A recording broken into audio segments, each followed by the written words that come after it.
రోమా పట్టణంలో ఉన్నటువంటి ఈ వ్యక్తులకు ఈ పత్రికను రాస్తా ఉన్నాడు.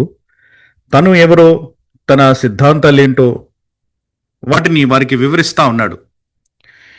కాబట్టి మనము గమనిస్తూ వచ్చినట్లు ప్రారంభం నుంచి కూడా ఎలాగా మానవులందరూ కూడా పాపములో చిక్కుబడి ఉన్నారు అన్నటువంటి విషయాన్ని సిద్ధాంత రూపంగా కనిపించేటువంటి విషయాల నుంచి, అంతేకాకుండా దేవుని యొక్క వాక్యంలో నుంచి కూడా వివరించడానికి పౌలు పూనుకున్నట్లు మనం అర్థం చేసుకోగలుగుతున్నాం. వాటిని ఇక్కడ పౌలు మనకి 2వ అధ్యాయంలో 3వ అధ్యాయంలో గత వారం మనం చదివినంత వరకు కూడా పౌలు వివరిస్తూ వచ్చాడు.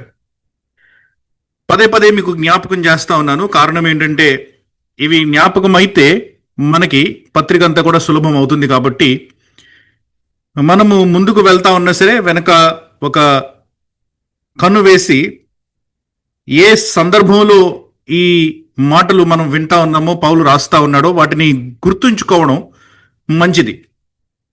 కాబట్టి పదే పదే మనం వెనక్కి వెళ్ళి ప్రారంభంలో పౌలు చెప్పినటువంటి మాటలను గుర్తు చేసుకొని మరలా ఈనాటి వాక్య భాగానికి మనం వస్తున్నాం.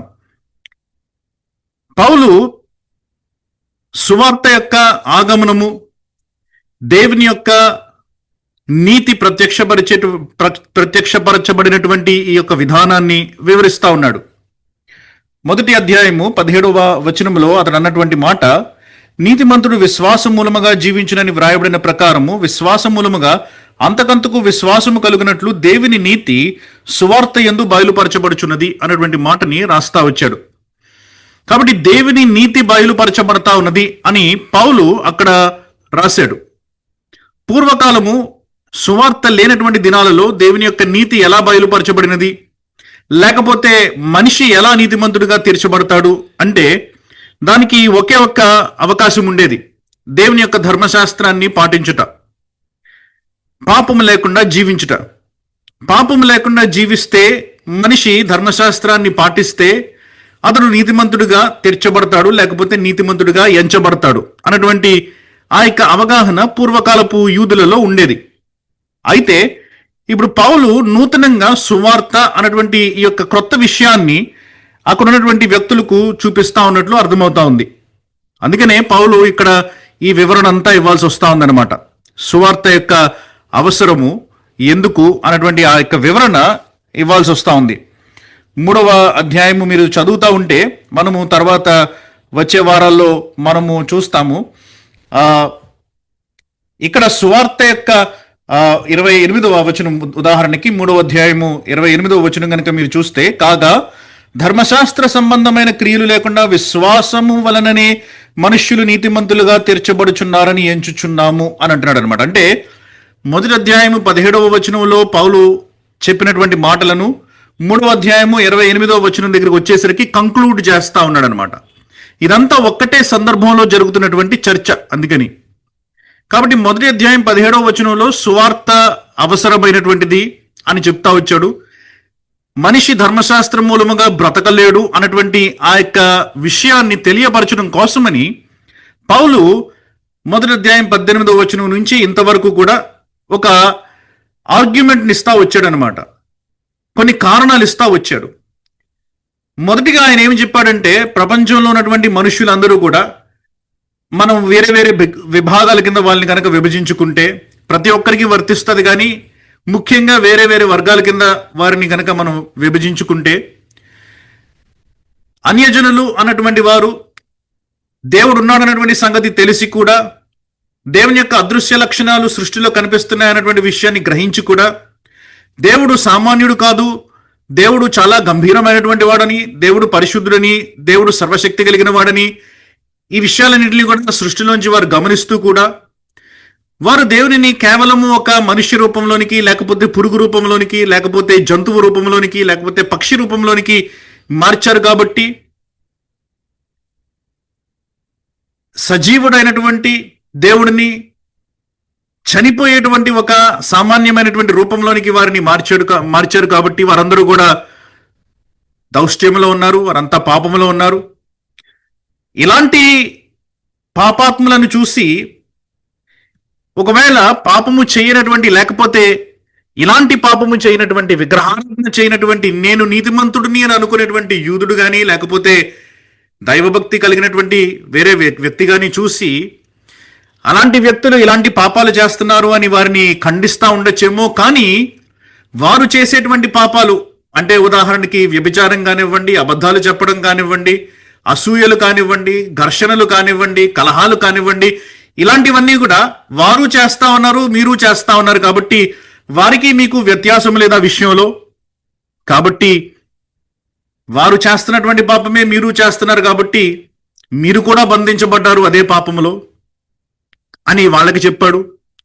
యూదుల దగ్గరికి ప్రత్యేకంగా వచ్చి ధర్మశాస్త్రం ఉన్నది అని అనుకుంటూ, ధర్మశాస్త్రము ప్రత్యేకమైనదే కానీ ఆ ధర్మశాస్త్రాన్ని పాటించనందువలన, ధర్మశాస్త్రము కలిగిన వారే కానీ ధర్మశాస్త్రాన్ని పాటించనందువలన మీరు ఆ ధర్మశాస్త్రంలో ఉన్నటువంటి ప్రతి తీర్పుకి కూడా లోబడినటువంటి వ్యక్తులు కాబట్టి, లేకపోతే లోనైనటువంటి వ్యక్తులు కాబట్టి మీరు కూడా పాపములు ఉన్నారు అని ఇటు అన్యులని, ఇటు దైవ భయం కలిగినటువంటి వ్యక్తులని, ఇటు యూదులని, మొత్తము 3 గుంపులని కూడా పౌలు మీరు పాపముకి లోనైనటువంటి వ్యక్తులు, పాపములో ఉన్నటువంటి వ్యక్తులు, మునిగిపోయినటువంటి వ్యక్తులు, పాపపు నీడలో పాపపు ఛాయలో బ్రతుకుతున్నటువంటి వ్యక్తులు అని స్పష్టం చేశాడు.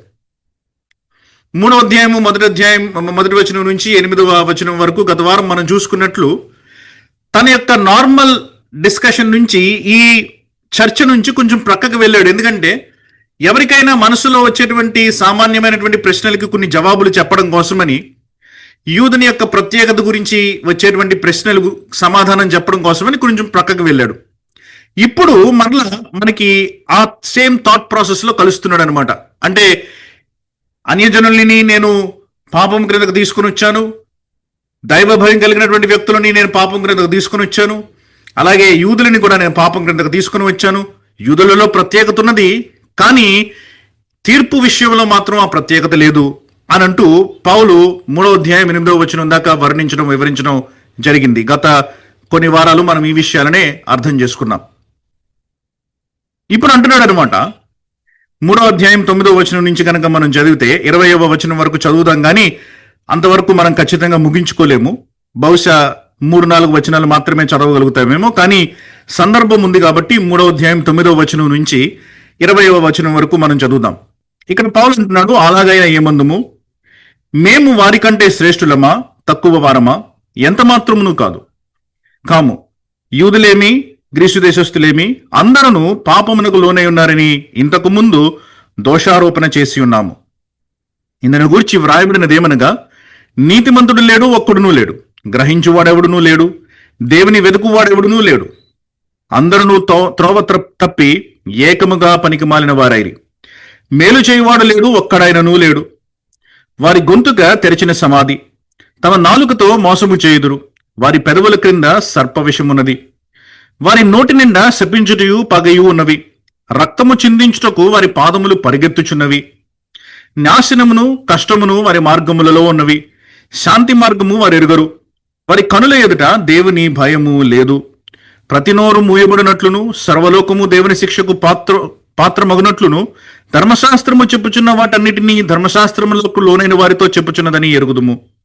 ఏలైనగా ధర్మశాస్త్ర సంబంధమైన క్రియల మూలముగా ఏ మనుష్యుడును ఆయన దృష్టికి నీతిమంతుడని తీర్చబడుడు. ధర్మశాస్త్రము వలన పాపమనగా ఎట్టిదో తెలియబడుచున్నది.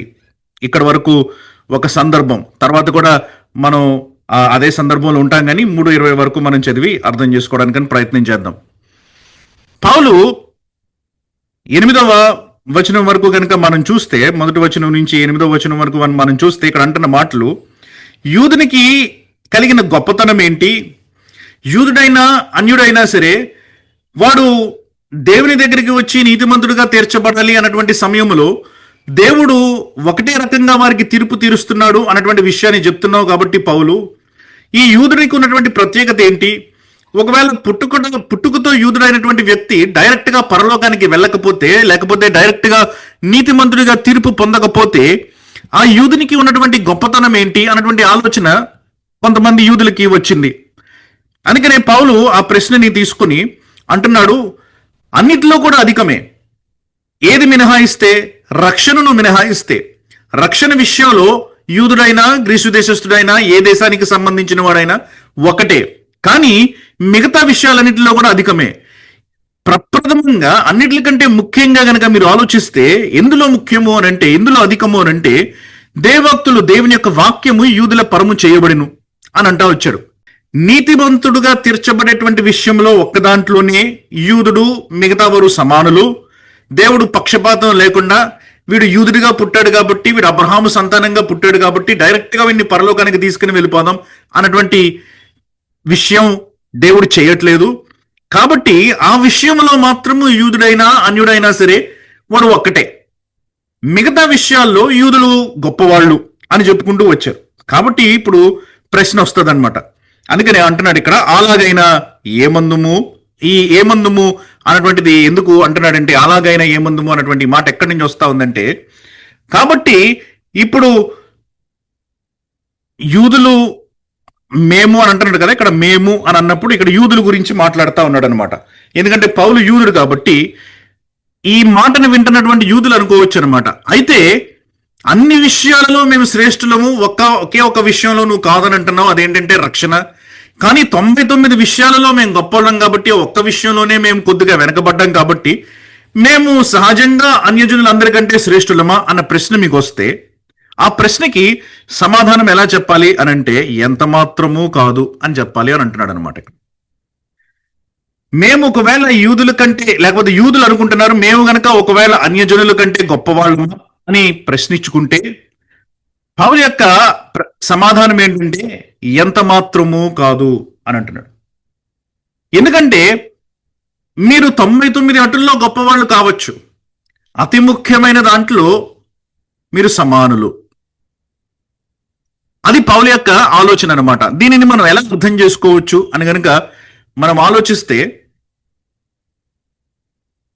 పరీక్షలు జరుగుతున్నాయి. ఒక క్లాస్లో బహుశా ఒక 5 సబ్జెక్టులు ఉన్నాయని ఊహించుకుందాం. 5 సబ్జెక్టులు ఉన్నాయనుకుందాం. పాస్ మార్కు 35 మార్కులు అని అనుకుందాం. ఒకడున్నాడు, వాడికి అన్ని సబ్జెక్టుల్లోనూ 34 మార్కులు వచ్చి ఫెయిల్ అయిపోయాడు. అన్ని సబ్జెక్టుల్లోనూ 34 మార్కులు వచ్చి ఫెయిల్ అయిపోయాడు. ఇంకొకడు ఉన్నాడు, అన్ని సబ్జెక్టుల్లోనూ 10 మార్కులే వచ్చి ఫెయిల్ అయ్యాడు.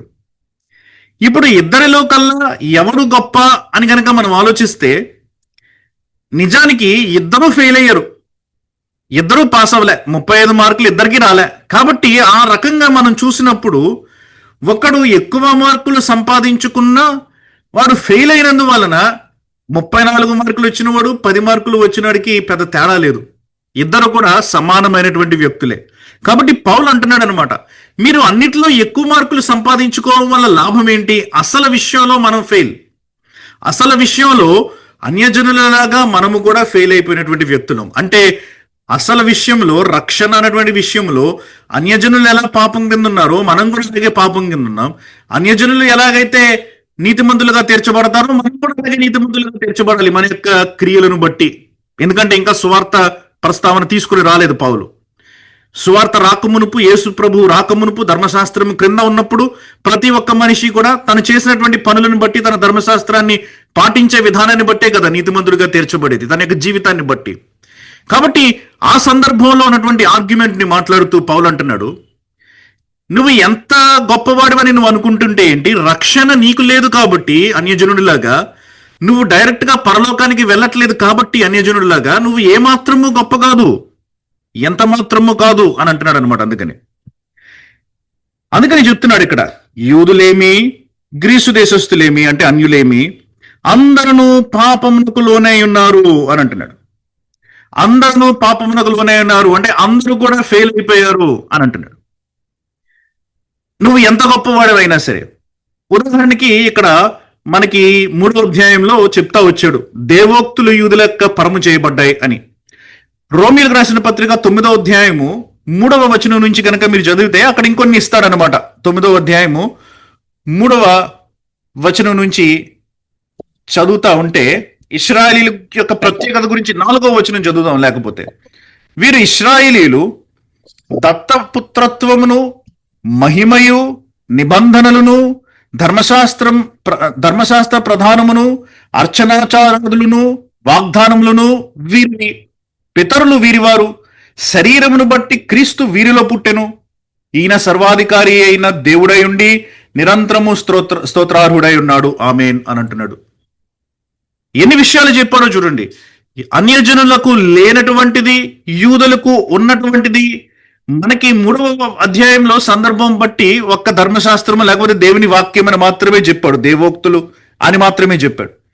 కానీ 4వ వచనంలో అంటున్నాడు దత్తపుత్రత్వము వారిదంట. అంటే మొట్టమొదటిగా పుత్రుల కింద స్వీకరించింది దేవుడు వారిని. దత్తపుత్రత్వము వారిదంట, మహిమ వారిదంట మొట్టమొదటిగా. ఎందుకంటే దేవుని యొక్క మహిమ దిగడం, దేవుని యొక్క మహిమను కండ్లారా చూడడం, దేవుని యొక్క మహిమ ఆపాదించబడడం వీరికి జరిగింది మొట్టమొదటిగా. నిబంధనలు వీరివంట, వాగ్దానాలు వీరివి. ధర్మశాస్త్ర ప్రధానమును, అర్చనాచారాదులు అంటే దేవుడిచ్చినటువంటి ఆ యొక్క నిబంధన మందసం కానివ్వండి, ఆ యొక్క బలులు అర్పించేటువంటి విషయం కానివ్వండి, ఆ యొక్క ఆచారాలు కానివ్వండి, ఇవన్నీ కూడా వారికి వెళ్ళాయి ప్రప్రథమంగా. వాగ్దానములు వారివంట, పితరులు వీరివారంట. అంటే అబ్రహాము, ఇస్సాకు, యాకోబు వీరందరూ వీరివారే. శరీరమును బట్టి క్రీస్తు వీరిలో పుట్టెను అని అంటున్నాడు అనమాట. అంటే ఇశ్రాయేలీయుడు, యేసుప్రభువు వారు కూడా ఇశ్రాయేలీయుడు కాబట్టి ఇన్ని రకాలుగా యూదుల యొక్క ప్రత్యేకత ఉన్నది. యూదులు ఇన్ని రకాలుగా శ్రేష్ఠులు అన్యజనుల కంటే. కానీ ఇవి ఏవి కూడా వారిని గొప్పవారిగా లేకపోతే శ్రేష్ఠులుగా చెయ్యట్లేదు. They are not great by any means because they too are saved just like us. వారు కూడా మనలాగే నీతిమంతులుగా తీర్చబడతారు కాబట్టి వారిలో ఇంత ప్రత్యేకత ఉన్నప్పటికీ కూడా వారు ప్రత్యేకమైనటువంటి వ్యక్తులు కాదు అని పౌలు అంటా ఉన్నాడు. అందుకనే పౌలు తన యొక్క ఈ విషయాన్ని బాగా అర్థం చేసుకున్నాడు కాబట్టి ఫిలిప్పీలకు రాసిన పత్రిక 3వ అధ్యాయము 8వ వచనాన్ని చూస్తే పౌలు ఈ మాటను అనగలుగుతున్నాడు అనమాట. ఫిలిప్పి 3:8 చూడండి. నిశ్చయముగా నా యేసుక్రీస్తును గూర్చిన అతి శ్రేష్టమైన జ్ఞానము నిమిత్తమై సమస్తమును నష్టముగా ఎంచుకొనుచున్నాను. సమస్తమును నష్టముగా ఎంచుకొనుచున్నాను అని రాస్తా వచ్చాడు. 4వ వచనం నుంచి మనం చదువుతూ ఉంటే, అదే అధ్యాయము 4వ వచనం నుంచి మనం చదువుతూ ఉంటే ఏంటి ఆ సమస్తము అని మనకి కనిపిస్తుంది. చదువుతారా 4వ వచనం నుంచి? కావలి ఉంటే ఆస్పదము చేసుకొనుచును, మరి ఎవడైనను శరీరం ఆస్పదము చేసు కొనదలిచిన ఎడల నేను మరి ఎక్కువగా చేసుకుంటాను. 8వ దినమున సున్నతి పొందాడంట, ఇశ్రాయేలు వంశస్థుడంట, బెన్యామీను గోత్రంలో పుట్టాడంట, సంతానమైన హెబ్రీయుడనై ధర్మశాస్త్ర పరిసయుడంట, ఆసక్తి విషయం సంఘమును హింసించినటువంటి వ్యక్తి అంట, ధర్మశాస్త్రం నీతి విషయంలో అనింద్యుడనై ఉన్నాను అని 6 లక్షణాలు చెప్పుకుంటున్నాడు అనమాట. తన గురించి తాను చెప్పుకుంటూ అంటున్నాడు అనమాట. ఇంత ప్రత్యేకత కలిగినటువంటి నేను ఇవన్నీ కూడా నేను నష్టంగా ఎంచుకుంటున్నాను అని అంటున్నాడు అనమాట. క్రీస్తు గురించినటువంటి అతి విశేషమైన జ్ఞానాన్ని సంపాదించుకోవడం కోసం ఇవన్నీ కూడా నేను నష్టముగా ఎంచుకుంటున్నాను అని అంటున్నాడు. ఎందుకంటే పౌలుకి నిజమైనటువంటి యోధతనం అంటే ఏంటో తెలుసు అనమాట. పౌలుకి నిజమైనటువంటి క్రైస్తవ్యం అంటే ఏంటో తెలుసు అనమాట. పౌలుకి ఏ విషయంలో ఎవరు గొప్ప పౌలుకి బాగా తెలుసు అనమాట. నేను యూదుడి కింద పుడితే నాకు అది గొప్ప కాదు, నేను హెబ్రీయుడినైతే అది గొప్ప కాదు, నేను సౌలు మహారాజు పుట్టినటువంటి బెన్యామీను గోత్రంలో పుడితే నేను అది గొప్ప కాదు, నేను పరిసేయుడనైతే నేను గొప్ప కాదు, ధర్మశాస్త్రంలో ఉన్నటువంటి ప్రతి విధిని పాటిస్తూ నీతిమంతుడిగా నేను బ్రతికేస్తే ఉంటే అది గొప్ప కాదు. మరి ఏది గొప్ప అనంటే రక్షణ గొప్ప. ఆ రక్షణ విషయంలో యూదుడికి గ్రీసు దేశస్థుడికి తేడా లేదు కాబట్టి అందరూ సమానులే.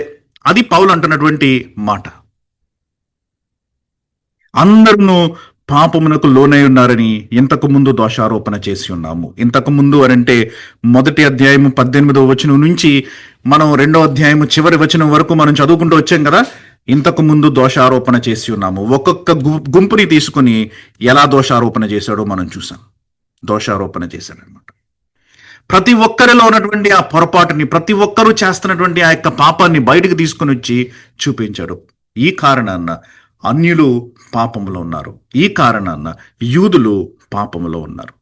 ప్రపంచంలో ఉన్నటువంటి ప్రతి వ్యక్తి కూడా దోషం క్రింద ఉన్నాడు. కాబట్టి వారి మీద మనం దోషారోపణ చేయగలం. అందుకనే ఎవరికంటే శ్రేష్ఠులు కారు. యూదుల్ని చూసి వారు ఓహో గొప్పోళ్ళు శ్రేష్ఠులు అని అనడానికి లేదు. అన్యజనుల్ని చూసి ఓహో గొప్పోళ్ళు అని అనడానికి లేదు. ప్రియులరా, ఎవరికంటే శ్రేష్ఠులు కాదు అన్నటువంటి మాటని చెప్పి, పౌలు నువ్వు చాలా జ్ఞానవంతుడు కాబట్టి నీ స్వంత జ్ఞానాన్ని ఉపయోగించి నువ్వు ఏదో మాట్లాడేస్తున్నావు అని అంటారన్నటువంటి ఆలోచన తెలుసు అని ఎవరో అంటారని పౌలుకి తెలుసు కాబట్టి 3వ అధ్యాయం 10వ వచనం నుంచి ఇప్పుడు వాక్యాన్ని అనుసరించి చెప్పడం మొదలు పెడతాడనమాట. అందుకని అంటున్నాడు, ఇందును గూర్చి వ్రాయబడినదేమనగా అని అంటున్నాడు. అన్నిటికంటే ముఖ్యంగా నా జ్ఞానం కాదు, కానీ నేను ఫైనల్ గా కంక్లూడ్ చేసే ముందు వాక్యం కూడా ఏదే చెప్తుంది అని నేను ప్రూవ్ చేస్తాను అని అంటున్నాడు అనమాట. యాజ్ ఇట్ ఈస్ రిటన్ అని అంటాడు అనమాట. వ్రాయబడినదేమనగా దేవుని వాక్యం యొక్క విశిష్టత, దేవుని వాక్యం యొక్క ప్రప్రథమమైనటువంటి స్థానాన్ని పౌలు ఇక్కడ చూపిస్తున్నాడు. నేను మహాజ్ఞానినే ఉండొచ్చు, నా జ్ఞానం వల్ల నేను ఒక పాయింట్ని నేను ప్రూవ్ చేయగలుగుండొచ్చు, నిరూపించగలగచ్చు, కానీ వాక్యము దానితో అంగీకరించకపోతే నేను తప్పు బోధ చేస్తున్నటువంటి వ్యక్తిని అనమాట. వాక్యముతో అంగీకరించాలి, వాక్యాన్ని వాక్యంతోటే మనం పోల్చాలి. అందుకనే నేను చెప్తున్న మాటలు కాదు, దేవుని వాక్యం ఏం చెప్తుందో ప్రాముఖ్యమైనటువంటిది. బెరయ విశ్వాసులు అందుకనే పౌలు చెప్తున్న మాటలు కాదు, దేవుని వాక్యం ఏం చెప్పిందో పౌలు చెప్పినట్లే, పౌలు వివరించినట్లే దేవుని వాక్యంలో ఉన్నదో లేదో వాళ్ళు గమనిస్తూ వచ్చారనమాట, చదువుతూ వచ్చారు. అందుకనే బెరయ క్రైస్తవులను మనం కొంచెం గౌరవిస్తాం మిగతా క్రైస్తవుల కంటే. పౌలు మాటల కంటే దేవుని యొక్క మాటకి ఎక్కువ విలువనిచ్చారు కాబట్టి పౌలు అంటున్నారు. అందుకనే ఇక్కడ ఏది వ్రాయబడింది అని అంటా ఉన్నాడు. వ్రాయబడినటువంటి మాటలు కనుక మీరు చూస్తే అనంటూ దావీదు రాసినటువంటి 14వ కీర్తన లేకపోతే 53వ కీర్తన, ఈ రెండు కూడా ఈ మాటలనే ఇక్కడ చెప్తా ఉంటాయి. 14వ కీర్తన లేకపోతే 53వ కీర్తన, ఆ కీర్తనని రెఫర్ చేస్తా వచ్చాడు అనమాట. మీరు ఆ కీర్తనని డైరెక్ట్ గా మీరు చదివితే మీకు తర్జుమాలో కొంచెం తేడా ఉండొచ్చు. ఎందుకంటే పౌలు ఇక్కడ కీర్తనల గ్రంథాన్ని పక్కన పెట్టుకొని రాయట్లే, ఆయనకి జ్ఞాపకం ఉన్న దానిని బట్టి ఆయన రాస్తా వచ్చాడు. కాబట్టి మెమరీలో ఆయన రాస్తా ఉన్నాడు కాబట్టి 1-2 చోట్ల కొంచెం వేరేగా రాసుండొచ్చు. రెండవ విషయం ఏంటంటే ఇక్కడ మీరు గుర్తుంచుకోవాల్సినటువంటిది, దావీదు కీర్తనల గ్రంథాన్ని రాసినప్పుడు లేకపోతే 14వ కీర్తనని కానీ 53వ కీర్తనని కానీ దావీదు రాసినప్పుడు దానిని హెబ్రీ భాషలో రాశాడు. కానీ పౌలు చదివినప్పుడు పౌలు దానిని గ్రీకు భాషలో నేర్చుకున్నాడు, ఆ యొక్క గ్రంథాన్ని. ఎందుకంటే పౌలు యొక్క దినాలలో లేకపోతే యేసుప్రభు యొక్క దినాలలో ప్రప్రథమంగా వాడబడుతున్న గ్రంథం, ప్రత్యేకించి పౌలు గ్రీకు భాష బాగా నేర్చుకున్న వ్యక్తి కాబట్టి గ్రీసు భాషలోనికి తర్జుమా చేయబడినటువంటి బైబిల్ని వాడుతున్నారనమాట. మనం ఇప్పుడు తెలుగు భాషలోనికి తర్జుమా చేయబడిన బైబిల్ని ఎలా వాడుతున్నామో, పౌలు కాలంలో గ్రీకు భాషలోనికి తర్జుమా చేయబడినటువంటి బైబిల్ని సెప్టువజింట్ అని అంటారు కదా, ఆ బైబిల్ని ప్రప్రథమంగా వాడుతున్నారనమాట. కాబట్టి ఎక్కువ కొటేషన్స్ అన్నీ కూడా వాళ్ళు ఆ బైబిల్ నుంచి తెచ్చుకుంటున్నారు. తర్జుమా చేసినప్పుడు కొంచెం ఒక పదం కొంచెం తేడాగా తర్జుమా చేస్తూ ఉంటారు. అది మనకి తెలుసు, చాలా సార్లు తర్జుమాల గురించి మనం మాట్లాడుకుంటూ ఉంటాం. ఈ పదాన్ని వాడుంటే బాగుండేది అక్కడ, ఆ పదాన్ని వాడుంటే ఇంకా అర్థం బాగా వచ్చేది అనేసి. తర్జుమా తప్పని కాదు, కానీ జాగ్రత్తగా గమనించే కొద్ది 1-2 యాడ్ చేస్తే మనకి ఇంకా ఎక్కువ జ్ఞానం వస్తుంది అనమాట. అందుకని కాబట్టి ఈ కారణాన్న మీరు డైరెక్ట్ గా పోల్చారనుకోండి, కీర్తనలు 14ని కీర్తనలు 53ని దీనితోటి రోమా 3వ అధ్యాయం 10వ వచనం 11వ వచనం 12వ వచనంతో పోలిస్తే కొన్ని తేడాలు మీకు కనిపించుండొచ్చు. పౌలు అంటున్నటువంటి మాటలను కనుక మనం జాగ్రత్తగా అర్థం చేసుకోవడానికి ప్రయత్నం చేస్తే 13 విషయాలు చెప్తాడనమాట. మొత్తం ఇక్కడ ఈ సెక్షన్ అంతా కూడా 18వ వచనం వరకు 13 విషయాలని చెప్తాడు. 13 విషయాల్లో మనిషి విఫలమయ్యాడు అని చెప్తాడనమాట. 13 విషయాలు చూసుకునే సమయం మనకు ఉండదు. బహుశా 10, 11, 12 వరకు చూడగలుగుతాం మేము మరి ఈరోజు మన సమయాన్ని చూస్తూ ఉంటే. కాబట్టి ఈ విషయాలను మనం పరిశీలిద్దాం. ఈ 13 విషయాలు చెప్తా ఉన్నా సరే పౌలు వీటన్నిటిని కూడా ముఖ్యంగా 3 విషయాల క్రింద చెప్తా ఉంటాడు అనమాట. 3 విషయాల్లోనికి తీసుకొని వస్తూ ఉంటాడు. ఒకటి ఏంటంటే, మొట్టమొదటిది ఏంటంటే, ఈ 10వ వచనం నుంచి 12వ వచనం వరకు మానవ స్థితి, మ్యాన్స్ కండిషన్ అన్నమాట, హ్యూమన్ కండిషన్, మానవ స్థితి గురించి చెప్తాడు. 12వ వచనం నుంచి ఇది 10 నుంచి 12 వరకు. తర్వాత 12వ వచనం నుంచి 15వ వచనం వరకు మానవ క్రియల గురించి చెప్తాడనమాట. మానవుడు చేసేటువంటి క్రియలు 13 నుంచి 15 వరకు. తర్వాత దాని వలన మానవుడికి వచ్చేటువంటి ఈవెంచువాలిటీ, లేకపోతే మానవుని యొక్క అంతం గురించి చెప్తాడనమాట.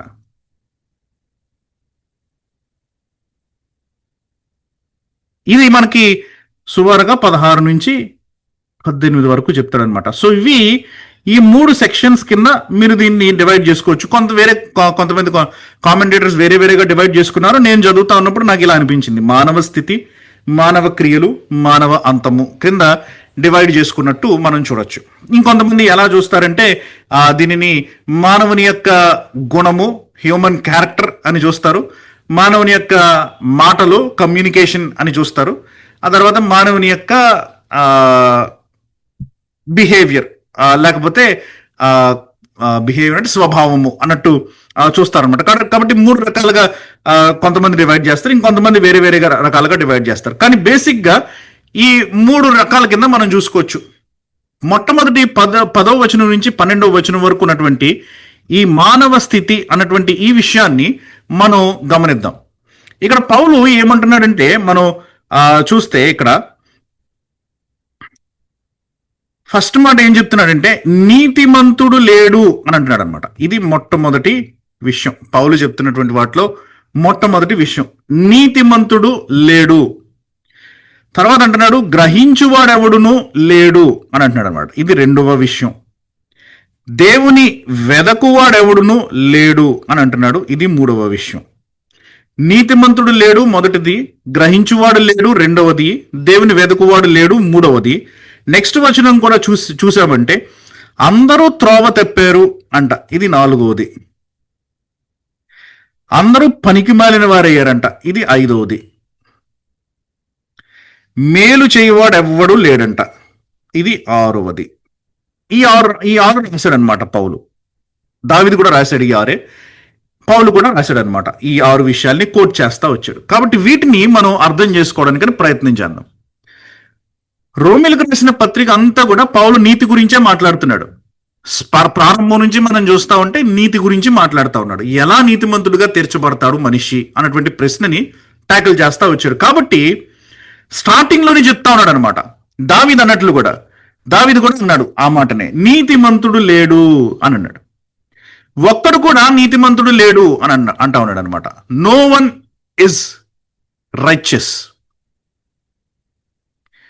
ఆదికాండము 6వ అధ్యాయము 5వ వచనాన్ని కనుక మనం చూస్తే ఒకసారి, దేవుడు మానవుల్ని సృష్టించిన కొంతకాలానికి దేవుడు ఆలోచిస్తున్నటువంటి ఆలోచనలు చూడండి ఒకసారి. ఆదికాండము 6వ అధ్యాయము 5వ వచనం, నరుల చెడుతనము భూమి మీద గొప్పదనియు, నరుల చెడుతనము భూమి మీద గొప్పదంట, వారి హృదయాలోచన ఎల్లప్పుడూ కేవలము చెడ్డదనియు, వారి హృదయాలోచన అంతా ఎల్లప్పుడూ కేవలము చెడ్డది అని అంటున్నాడు అనమాట. నరుని యొక్క స్వభావము బేసికల్లీ మనస్సులో నుంచి వచ్చేది ఏదైనా సరే అది ఎల్లప్పుడూ కేవలము చెడ్డది అని అంటున్నాడు అనమాట. It's only bad, only evil అనమాట. నరుని హృదయంలో నుంచి వచ్చేదంతా కూడా చెడ్డదే అని దేవుడు అంటా ఉన్నాడు. అన్నా, ఇది దేవుడు భూమి అంతటిని కూడా జలప్రలయం క్రింద నాశనం చేయక ముందు మాటలు చెప్తున్నారు మీరు, తర్వాత బాగున్నారేమో మనుషులు అని అనుకుంటా ఉండొచ్చు. ప్రసంగి 7వ అధ్యాయము 29వ వచనంలో ప్రపంచమంతటిని జాగ్రత్తగా పరిశీలించినటువంటి సొలొమోను తన జ్ఞానాన్నంతటిని బాగా రీసెర్చ్ చేసి ఉపయోగించుకుని రీసెర్చ్ చేసినటువంటి సొలొమోను వచ్చినటువంటి కంక్లూజన్ ఏంటో చూడండి. ప్రసంగి 7వ అధ్యాయం 29వ వచనం, ఇది ఒకటి మాత్రము నేను కనుగొంటిని, ఏమనగా దేవుడు నరులను యథార్థవంతులనుగా పుట్టించను గాని వారు వివిధమైన పాత్రములు కల్పించుకొని ఉన్నారు.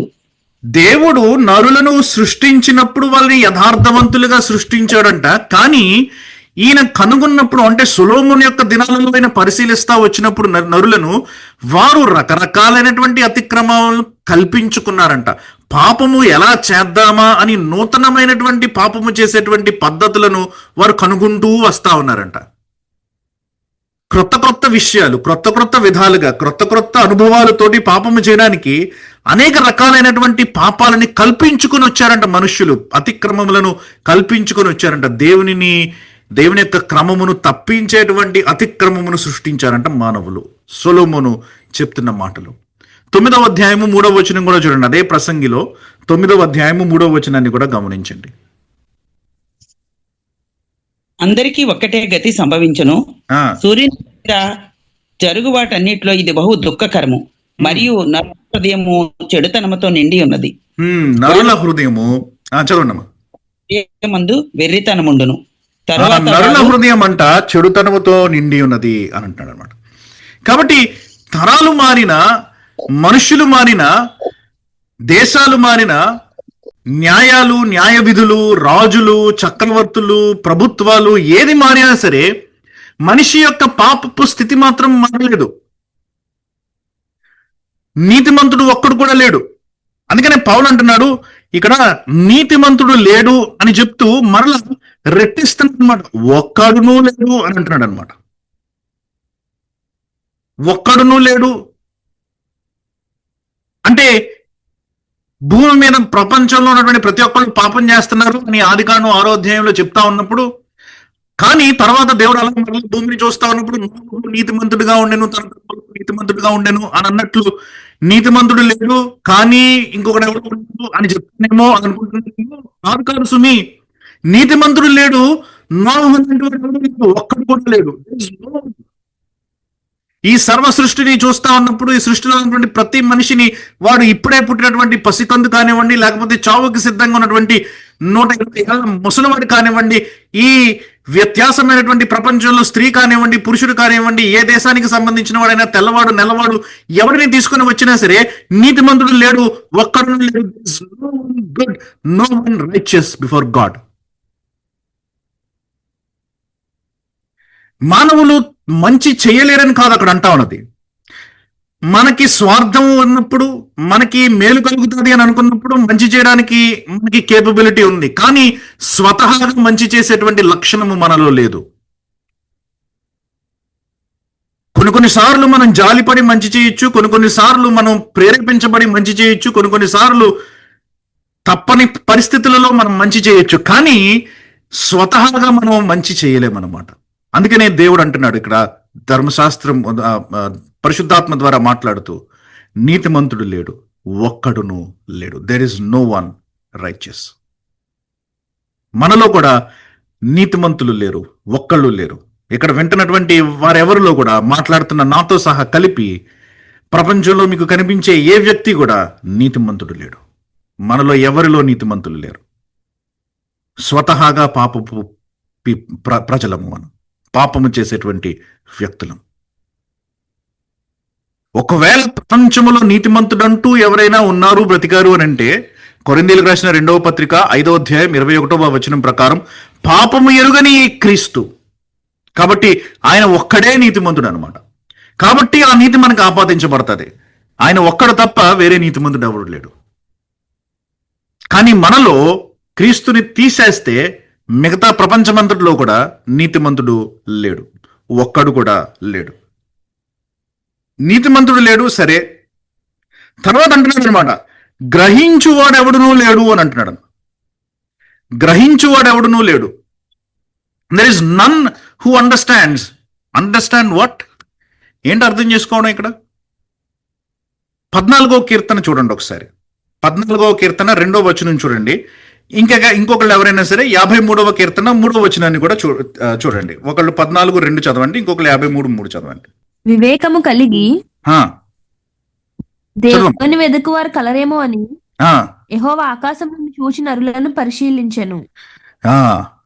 వివేకము కలిగి అని అంటున్నాడు అనమాట అక్కడ. అంటే is there anyone who understands అని వెతుకుతున్నాడు. ఎవరికైనా జ్ఞానం ఉందా, ఎవరైనా గ్రహిస్తాడా అని వెతుకుతున్నాడు. 53:3 కూడా చూడండి. వారందరూ దారి తొలగి బొత్తిగా చెడి ఉన్నారు, ఆ ఒకడును తప్పకుండా అందరూ చెడి ఉన్నారు. మేలు చేయవారెవరూ లేరు, ఒక్కడైనను లేడు. దేవునికి ప్రార్థన చేయక ఆహారము మృంగునట్లుగా నా ప్రజలను మృంగు పాపాత్ములకు తెలివి లేదా? చాలండి, చాలు. అక్కడ వివేకం గురించి ఏం లేదా? వివేకం ఉందండి, 2వ వచనంలో ఉంది. వివేకము కలిగి దేవుని వెతుకుతారు, వివేకము కలిగి దేవుని వెతుకువారు ఎవరు లేరు అంటున్నాడు. దేవుడు ఆకాశం నుండి చూచి నరుని పరిశీలించాను. కాబట్టి అక్కడ ఏమంటున్నాడంటే, దేవుడు పరిశీలిస్తున్నాడంట. నోవహు దినాల్లో ఎవరైనా ఉన్నారా అని పరిశీలిస్తా ఉన్నట్లు ప్రతి జనరేషన్ లో కూడా దేవుడు పరిశీలిస్తా ఉన్నాడు అనమాట. ఎవరైనా ఉన్నారా, ఎవరైనా ఉన్నారా, ఎవరైనా ఉన్నారా. 14వ కీర్తన రాస్తున్నప్పుడు ఎవరు లేరు. 53వ కీర్తన రాస్తున్నప్పుడు ఎవరు లేరు. రోమిలకు రాసిన పత్రిక 3వ అధ్యాయం రాస్తున్నప్పుడు కూడా ఎవరు లేరు. ఈనాడు కూడా నిజానికి చెప్పాలంటే దేవుని పరిశుద్ధమైనటువంటి కళ్ళతో దేవుడు కనుక వెతికాడంటే ఎవరు లేరు. నోబడి. గ్రహించువాడెవ్వడూ లేడు, వివేకం కలిగిన వాడెవ్వడూ లేడు. ఏ విషయంలో? నీతి అంటే ఏంటి అన్నటువంటి గ్రహింపు కలిగినటువంటి వ్యక్తి ఎవరు లేరన్నమాట. నీతి అంటే ఏంటి, ఆ నీతి కోసం తృష్ణపడదాం అన్నటువంటి ఆలోచన ఎవరికి లేదనమాట. నీతి కొరకు ఆకలి దప్పులు గలవారు ధన్యులు అని అన్నారు యేసుప్రభు గారు. ఎందుకన్నారు? ఎందుకంటే నీతి అన్నటువంటి విషయాన్ని గ్రహించేది లేరు అసలు ఎవరు. Nobody understands what righteousness is. ఎఫెసీయులకు రాసిన పత్రిక 4వ అధ్యాయం 18వ వచనంలో ఈ అవివేకానికి, వివేకము లేనటువంటి స్థితికి, జ్ఞానము లేనటువంటి స్థితికి కారణం ఏంటో రాస్తాడు పౌలు. ఎఫెసీ 4:18 చూడండి. వారైతే అంధకారమైన మనస్సు గలవారై తమ హృదయ కాఠిన్యము వలన లోనున్న అజ్ఞానము చేత దేవుని వలన కలుగు జీవములో నుండి వేరుపరచబడిన వారై తమ మనస్సును కలిగిన వ్యర్థత అనుసరించి నడుచుకుంటున్నారు. ఎందుకంటే వాళ్ళ యొక్క అజ్ఞానం ఎక్కడి నుంచి వచ్చింది? హృదయ కాఠిన్యము వలన వచ్చిందనమాట. హృదయ కాఠిన్యము వలన వచ్చింది.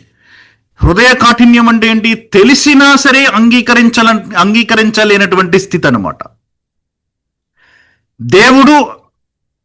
దేవుని గురించి తెలిసినా అంగీకరించలేనటువంటి స్థితి అనమాట. అందుకని అంటున్నాడు అనమాట ఇక్కడ, గ్రహించువాడెవడూ లేడు. Nobody understands.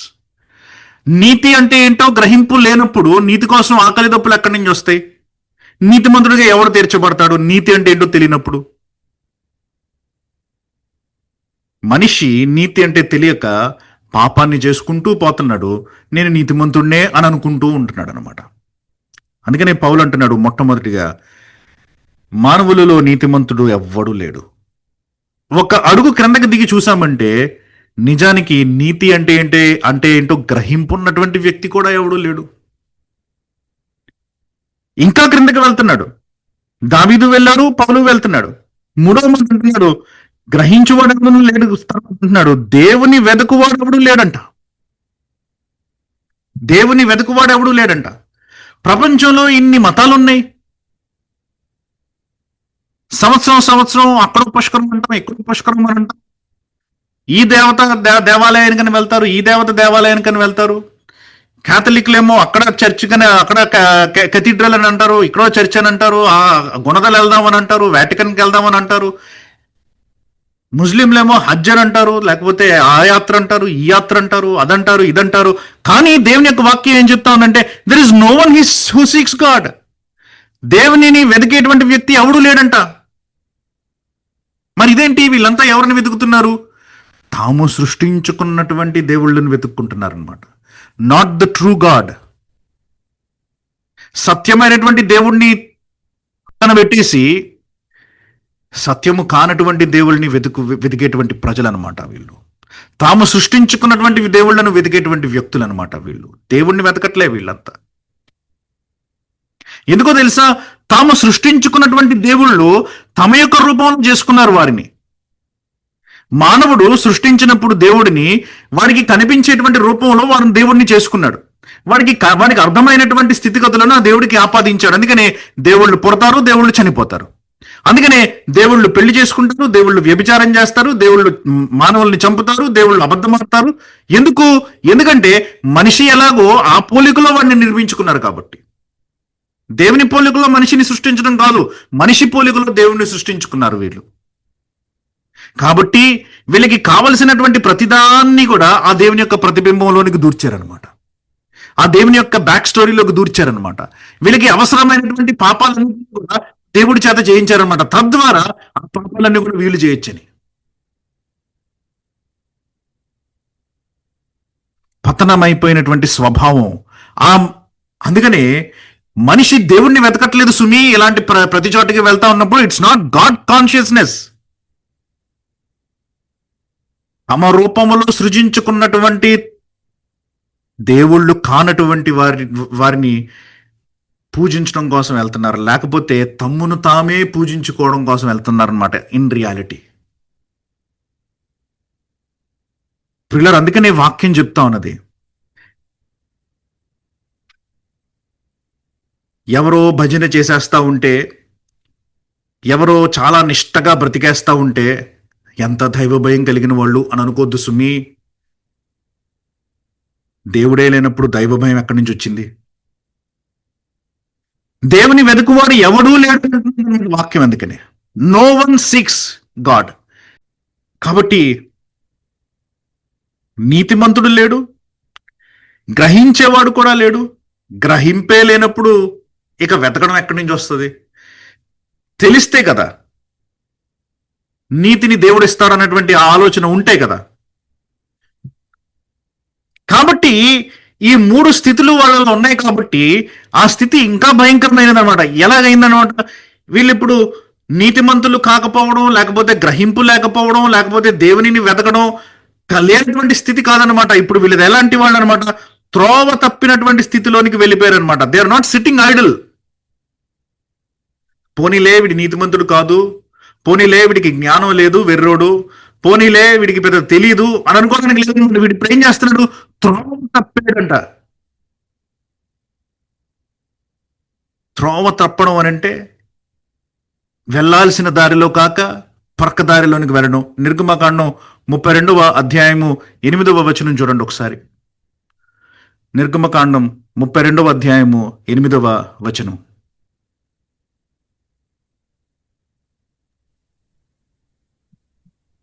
నేను వారికి నియమించిన త్రోవ నుండి త్వరగా తొలగిపోయి తమ కొరకు పోత పోసిన దూడను చేసుకొని దానికి సాగిలపడి బలి అర్పించి దేవుడు వారికి నియమించినటువంటి త్రోవలో నుంచి వారు తప్పిపోయారంట, త్వరగా తప్పిపోయారంట ఇశ్రాయేలీయులు. దేవుడు మోషేతో అంటున్నాడు అనమాట, మోషే నేను పట్టుమని 40 రోజుల క్రితం కదా నేను సీనాయి పర్వతంకి అంత అద్భుతమైనటువంటి రీతిలో నేను దిగాను, ప్రజలందరూ వణికిపోయారు, ప్రజలందరూ భయపడిపోయారు. మోషే నువ్వు గనక మాట్లాడు దేవుడితో, కానీ ఆ దేవుడిని మా దగ్గరకు వచ్చి మాట్లాడమని కనుక మేము చచ్చిపోతాం అని అన్నారు. అంత భయపడ్డారు వాళ్ళు. ఈ 40 రోజులు నువ్వు లేకపోయేసరికి ఎంత పరిస్థితికి దిగిందో చూడు వాళ్ళ యొక్క పరిస్థితి. త్రోవ తప్పిపోయారు వాళ్ళు, త్వరగా తప్పిపోయారు. 7 కాలే, ఇంకా నాట్ ఈవెన్ 7 వీక్స్. 10 ఆజ్ఞల్లో మొట్టమొదటి ఆజ్ఞ, 2వ ఆజ్ఞని తప్పేశారు వాళ్ళు. నేను తప్ప వేరొక దేవుడిని ఉండకూడదు అన్నాను, తప్పిపోయారు. వేరే ఏ రూపాన్ని చేసుకోకూడదని అన్నాను, తప్పిపోయారు వాళ్ళు. మొదటి 2 ఆజ్ఞలే, పోనీ ఎక్కడో 9వది 10వది కాదు, బట్టి పట్టలేదు, ఇంకా టైం లేదు వాళ్ళకి అర్థం చేసుకోవడానికి అనడానికి. మొదటి 2 ఆజ్ఞలే తప్పిపోయారు మోషే. దేవుడు నియమించినటువంటి త్రోవలో నుంచి తప్పిపోయారనమాట మనుషులు. ఇక్కడ అందుకని అంటున్నాడు అనమాట దావీదు, అందరూ త్రోవ తప్పారు.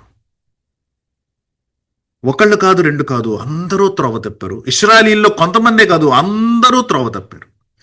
ఎవ్రీబాడీ, ప్రతి ఒక్క మనిషి, మీతో నాతో కలిపి అందరము త్రోవ తప్పేశాం. అందరము వెళ్ళకూడనటువంటి దారిలో వెళ్తున్నాం అనమాట. ఇరుకు ద్వారము, విశాలమైనటువంటి మార్గము, ఇరుకు మార్గము అని అంటూ ఉంటాం. నిజానికి మనం అందరము విశాలమైనటువంటి మార్గంలో వెళ్తున్నటువంటి వ్యక్తులు. There is nobody who was seeking the narrow gate. అందరూ త్రోవ తప్పి ఏమన్నాడంటే ఏకముగా పనికి మాలిన వారయ్యారంట. యూజ్లెస్ అని అంటాడు. ఇంగ్లీష్ తర్జుమాలు కనుక మీరు చూసారంటే యూజ్లెస్ అని అంటాడు. ఈ యూజ్లెస్ అన్నటువంటి పదం ఉంటుంది చూసారా, పాలు పులిసిపోయిన తర్వాత ఉండేటువంటి స్థితి ఆ పదం అనమాట గ్రీకు భాషలో. కరెక్ట్గా పాలు పులిసిపోయినటువంటి పాలని యూజ్లెస్ అంటారు. ఎందుకంటే దేనికి పనికిరాదు అనమాట. ఇంకా చివరికి కోవా చేసుకోవడానికి కూడా పనికిరాదు. విరిగిపోయిన పాలు అయితే పర్లేదు, కోవారనే చేసుకోవచ్చు. దేనికి పనికిరాదు అనమాట, పులిసిపోయినది ఇంకా పారబోయడానికి తప్ప. యూజ్లెస్, దేనికి పనికిరాదు అని అంటున్నాడు అనమాట. ఆదికాండం 1:31 మీరు చూడక్కర్లేదు, కానీ ఆదికాండం 1:31 కనుక మనం తర్వాత చూసామంటే అక్కడ మీకు కనిపిస్తుంది, మీకు తెలుసు ఈ మాట. దేవుడు సృష్టి అంతటిని చూసినప్పుడు, మొత్తం 6 దినాల యొక్క సృష్టిని చూసినప్పుడు ఆయన అంత అనుకున్నాడంట, సృష్టి అంతటిని చూసి ఇది మంచిది అని అనుకున్నాడంట. ఆయన చేసినటువంటి ప్రతిదీ కూడా బాగుంది అని అనుకున్నాడంట. సృష్టి బాగుంది, మంచిది అని అనుకున్నాడు. కానీ 6:6 వచ్చేసరికి దేవుడు భూమి మీద తను మనుషుని చేసినందుకు సంతాపపడను అని రాస్తాడు అనమాట.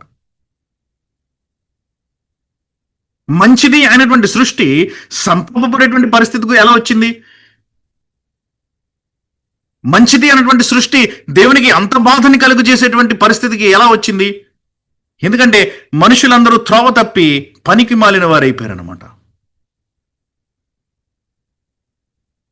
పనికి మాలినటువంటి వ్యక్తులు ఉంటే దుఃఖంగా ఇంకేం వస్తుంది?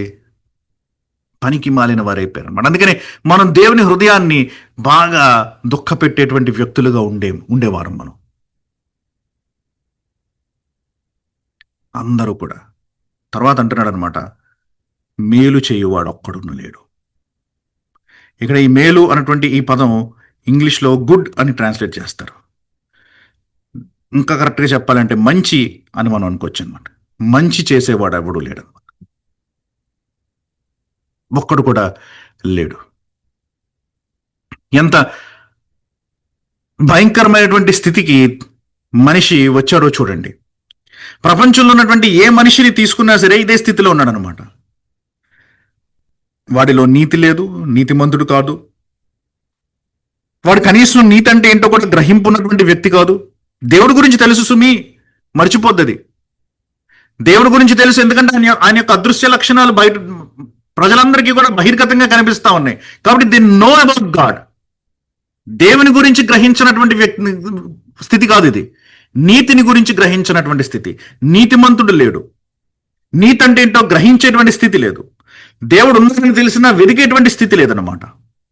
ఎంత భయంకరమైనటువంటి స్థితితో చూడండి. దీని వలన వెళ్ళాల్సిన త్రోవలో వెళ్ళక త్రోవ తప్పిపోయినటువంటి స్థితి అనమాట. త్రోవ తప్పిపోయినందువలన పనికి మాలిన వాడు అయిపోయినటువంటి స్థితి అనమాట. దేవుడికి ఏ రకంగా కూడా పనికి వచ్చేటువంటి స్థితిలో లేమన్నమాట మనం. వీటన్నిటి యొక్క పర్యవసానం ఏంటంటే, వీటన్నిటిని కూడా కలిపి కొట్టామంటే మనం వచ్చేది ఏంటంటే మేలు చేయవాడు ఎవడు లేడు. మరలా అంటున్నాడు ఇక్కడ, ఒక్కడైనను లేడు.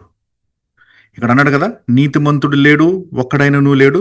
ఈ మాట మళ్ళీ రెట్టిస్తున్నాడు అనమాట. మేలు చేయువాడు లేడు, ఒక్కడైనను లేడు. నువ్వు నీతి అన్నటువంటిది క్రియల మూలంగా వస్తుంది అని అనుకుంటున్నావేమో కదా, ధర్మశాస్త్రం నమ్మేటువంటి ఓ యూదుడా. ఈ నీతి అన్నటువంటి దాన్ని క్రియల మూలంగా వస్తుంది అని అంటే నువ్వు ఇదిగో మంచి చేసేటువంటి వాడు ఎవడు లేడు అంటే, నీతి క్రియలు చేసేటువంటి వాడు ఎవడు లేడు. పౌలు చెప్పేటువంటి మాటలు అన్నమాట. కాబట్టి ధర్మశాస్త్రం ఎలా నీతిగా తీరుస్తుంది మనిషిని? ఈ ధర్మశాస్త్రం ఏమో మంచి చేయమంటుంది, నువ్వేమో మంచి చేసే స్థితిలో లేవు. కాబట్టి ధర్మశాస్త్రము ఎలాగ నీతిమంతుడిగా తీరుస్తుంది నిన్ను? ఇది అప్పుడే అడగడు, ఇంకా చాలా ప్రశ్నలు, ఇంకా చాలా వేస్తాడు. ఇప్పుడు మనం 6 చూసాం, ఇంకో 7 ఉన్నాయి. అవన్నీ అయిపోయిన తర్వాత అంటాడనమాట. ఈ మొట్టమొదటి 6 ఏంటంటే మనుష్యుని యొక్క స్వభావం అనమాట. స్వాభావికంగా మనిషి ఉండేటువంటి స్థితి అనమాట. వాడిలో నీతి లేదు, వాడిలో గ్రహించేటువంటి శక్తి లేదు, వాడిలో దేవునిని వెదికేటువంటి తత్వం లేదు, వాడిలో త్రోవలో నడిచేటువంటి తత్వం లేదు, పనికి మాలిన వాడు అయిపోయాడు, మంచి చేసేవాడు ఎవడు లేడు. ఈ 6 కంప్లైంట్స్ ఇచ్చిన తర్వాత ఇంకా 7 ఉన్నాయన్నమాట. ఇవేంటి? కాబట్టి ఇలాంటి స్థితిలో ఉన్నటువంటి మనిషి ఏం పనులు చేస్తాడు? అది వచ్చే వారం మనం చూద్దాం. కానీ ప్రియులారా, మనకందరికీ వాక్యం తెలుసు కాబట్టి ఈ వాక్యంలో నుంచి మనం అర్థం చేసుకోగలిగినటువంటి ఒక అద్భుతమైనటువంటి సత్యం ఏంటంటే, ఇలాంటి పరిస్థితిలో ఉన్నా సరే మనము క్రియలు చేసేటువంటి స్థితిలో లేనప్పుడు దేవుడు తన క్రియలను మనకు ఆపాదించాడు కాబట్టి నీతి లేనటువంటి మనము నీతిమంతులుగా తీర్చబడ్డాం. పౌలు దానిని అంతటినీ కూడా తర్వాత నిరూపిస్తాడు. వచ్చే ప్రతి ప్రశ్నకి సమాధానం ఇస్తాడు. మనకున్నటువంటి అనుమానాలన్నింటినీ కూడా తీరుస్తాడు. నీతి లేనటువంటి, మంచి చేయలేనటువంటి, దేవునిని వెదకనటువంటి, గ్రహించేటువంటి శక్తి లేనటువంటి, త్రోవలో లేనటువంటి, పనికి మాలినటువంటి వ్యక్తులు ఎలాగా నీతిమంతులుగా తీర్చబడతారు? అది పౌలు తర్వాత ఆన్సర్ చేస్తాడనమాట.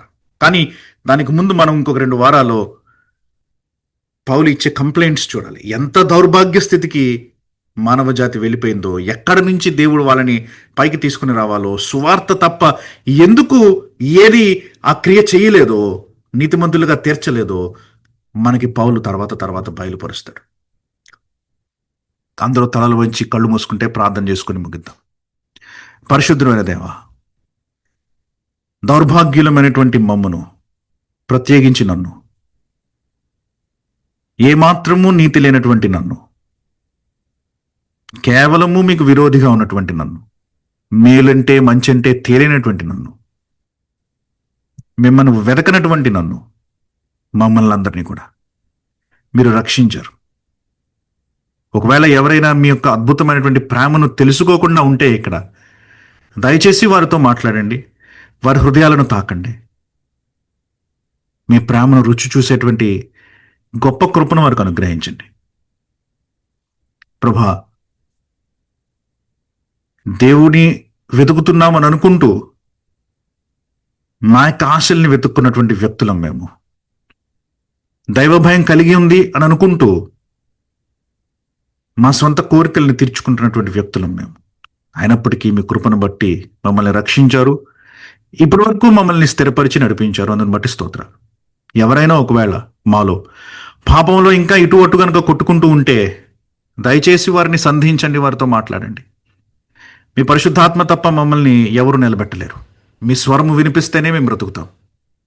ఇదే త్రోవ, దీనిలో నడవండి అటువంటి మీ స్వరాన్ని మాకు వినిపింపజేయండి. త్రోవ తప్పిన మమ్మల్ని తిరిగి మీ త్రోవలోనికి తీసుకున్నారండి. మాతో మాట్లాడినందుకు మీకు స్తోత్రాలు.